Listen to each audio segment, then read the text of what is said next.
They laughed when they closed the door behind them. My dad, his new wife, their daughter.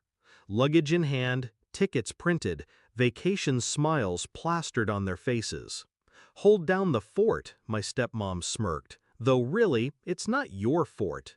You're nothing but a freeloader, living in our house like you own the place." And then, laughter. Cruel, sharp. My dad didn't defend me. He never does. That was the moment. The cut I couldn't ignore. I used to love him. I used to look at him like he was unshakable. A man who would never let me fall. But when she came into the picture, everything shifted. She didn't want a stepson. She wanted a servant, a shadow. And he let her rewrite me. The first sign was small, birthdays forgotten. Then bigger, locks on cabinets, whispers I wasn't supposed to hear. He'll leave someday, but until then, he's just in the way.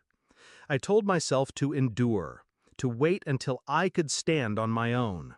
But endurance became weakness, and weakness became their weapon. The night before they left, I heard them in the kitchen. My stepmom's voice, smug.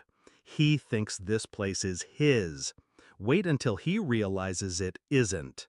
My dad chuckled. Chuckled. And that's when I knew. If they wanted me out, they'd get their wish. But not the way they imagined. I didn't rage. I didn't confront. I planned. I knew their patterns, where they kept the deed, the safe, the mail, the passwords written in sloppy pen inside kitchen drawers. My father has never been careful. His trust in her blinded him, and their arrogance blinded them both. The house may have been theirs legally, but paper is fragile. Paper can be moved. Paper can be burned. The morning they left, I played the obedient son, waved from the driveway as they piled into the car. Their laughter echoed as they drove away, the new family picture, me excluded, on its way to the airport. I waited an hour. Then I started. Step 1, I pulled the documents. Mortgage statements, bank letters, the spare keys to the safe. Evidence of what they owed, what they risked. I photographed everything. Sent copies to myself, hidden under encrypted folders. Step 2, I made calls. To a landlord I'd been in touch with for months, waiting for the right time. A small apartment, cheap, mine under my name alone. By the time they landed in Cancun, I had signed the lease electronically. Step 3, I stripped the house. Not of furniture, of power. Their utilities were under automatic payments, tied to accounts I now had information for.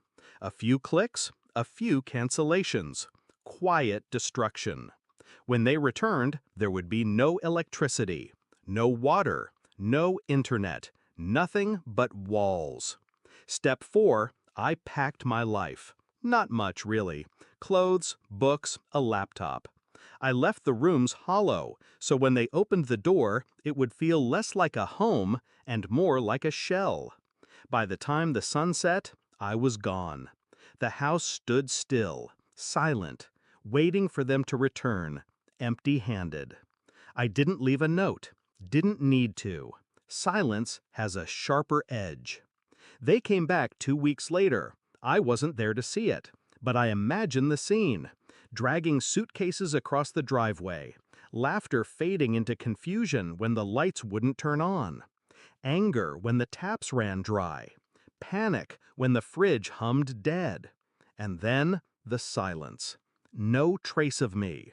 No son waiting at the door. I let them feel it, the void.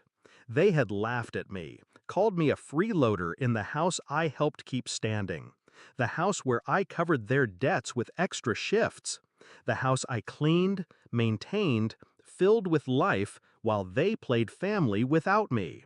Now the house was theirs, exactly as they wanted. Cold, useless, lifeless. The calls came first, my dad's voice, strained, trying to sound authoritative.